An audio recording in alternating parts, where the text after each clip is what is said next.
Good evening, everyone. Thank you for joining us tonight. I'm Susan Shaw. And I'm Brian Sterling. Tonight at 6, a new look inside Grand Rapids' deadliest day.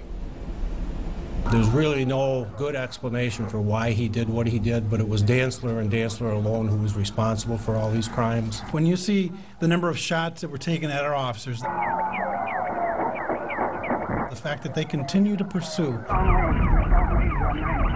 they get out of their vehicles, they go into the wooded area, knowing that this individual has already killed 7 individuals that continued to fire at the officers, but they put themselves in harm's way to protect others.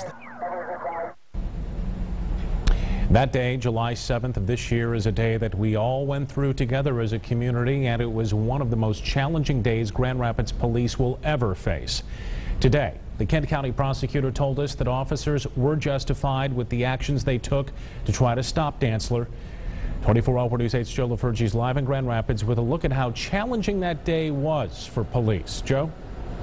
Yeah, Brian, Kent County prosecutor Bill Forsythe earlier today praised law enforcement in general, Grand Rapids police in particular, for their handling of the situation. Those reports released today give you an inside look at just how difficult the situation was for police. Police trained for this kind of event, and even though this one threw the textbook out the window, the chief says the training did pay off. They placed themselves in harm's way, and I'm very proud of their actions. As Roderick Danztler's violent trail led down heavily traveled Division Avenue into the heart of downtown, officers used what they could to try to stop him as he reached police headquarters. There was an officer that rammed his car, immediately following another one rammed it, and then about a block later, his vehicle was rammed again. There were certainly significant attempts to stop him at that point. Other officers fired shots, one hitting Danztler in the ankle, but he's able to escape. Spike strips knock out 2 tires on the vehicle he's in. He's running on rims as he heads west on I-96 towards Plainfield Avenue. Now, at this point, not only do officers have to worry about Danztler taking shots at themselves and people on the street, there's traffic on the highway. Officers have to close down sections of I-96. As Danztler's car limps into a wooded area near Plainfield Avenue, the order goes out. Patrol officers back off.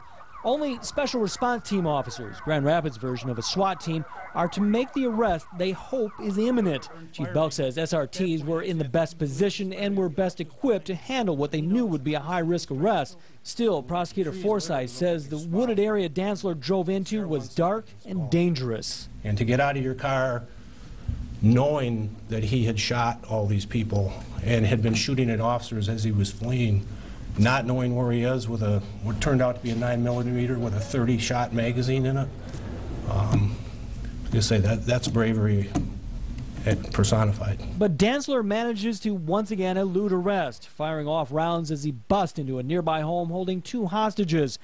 2 SRT officers eventually enter the home, one exchanging fire with Danztler. No one is hit. Danztler eventually fires his final shot, killing himself.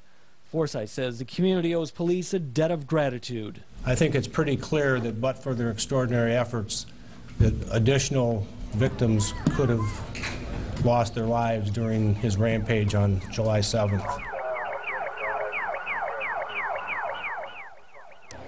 Prior to the beginning of the news conference here at police headquarters earlier today, Police Chief Kevin Belk warned the release of this information was likely to open up some wounds that no doubt for a lot of people have yet to heal. Live in Grand Rapids, Joe LaFerge, 24-Hour News 8.